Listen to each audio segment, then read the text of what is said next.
aujourd'hui, je vous propose de nous engager pour gouverner l'océan en posant des limites à ceux qui l'exploitent sans règles, parce que la mer doit changer de statut. Pendant longtemps, nous l'avons regardé comme un horizon, un espace lointain, indifférencié, presque hors du temps. Force est de constater que l'océan est devenu un territoire disputé, convoité, exploité, un espace de pouvoir. Un espace de conflit d'intérêts où se joue le climat, l'alimentation mondiale, la sécurité, la souveraineté des États. Ce basculement s'est imposé au grand jour en juin dernier à Nice, lors de la 3e conférence des Nations Unies sur l'océan. On n'y a pas seulement parlé de protection de l'environnement, on y a parlé de gouvernance mondiale, de droit international, de pêche illégale et de rapports de force. Autrement dit, on a commencé à traiter l'océan comme ce qu'il est devenu, un enjeu politique central. Et il était temps, car la réalité est brutale. La pêche illégale prospère là où le droit recule, les ressources disparaissent là où les contrôles manquent, et en haute mer, près de la moitié de la surface de la planète, celle-ci reste encore trop souvent une zone grise, sans responsable clairement identifié et sans règles réellement appliquées.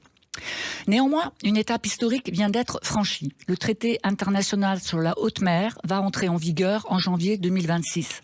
Un cadre juridique contraignant pour protéger des espaces océaniques jusqu'ici hors de toute juridiction. Une rupture politique et juridique, une première mondiale pour faire reculer le Far West des océans. Mais sur le sujet des grands fonds marins, le problème reste entier. On nous promet une transition énergétique propre, mais on s'apprête à ouvrir à l'exploitation minière des écosystèmes parmi les moins connus de la planète. Les plaines abyssales, où vivent des micro-organismes essentiels au cycle du carbone et dont les équilibres se construisent sur des milliers d'années. Les sources hydrothermales, où des formes de vie uniques, indépendantes du soleil, ont bouleversé notre compréhension même du vivant. Les monts sous-marins, les récifs profonds, des zones clés de reproduction et de biodiversité, parfois âgées de plusieurs siècles. Alors bien sûr, et évidemment, nous connaissons le potentiel économique de ces fonds, mais pas les conséquences écologiques de leur destruction. Et pourtant, certains voudraient les exploiter, et c'est là que se pose la vraie question politique. Du profit immédiat contre le ton long, de la prédation contre la connaissance, de l'aveuglement contre la responsabilité.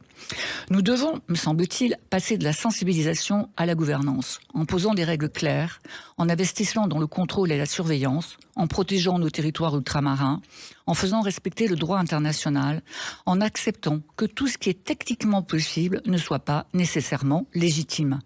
Et cela engage particulièrement la France, deuxième puissance maritime mondiale, car on ne peut pas revendiquer un rang sans en assumer les responsabilités. S'engager pour l'océan, pilier de notre avenir commun, c'est refuser qu'il devienne une zone de non-droit.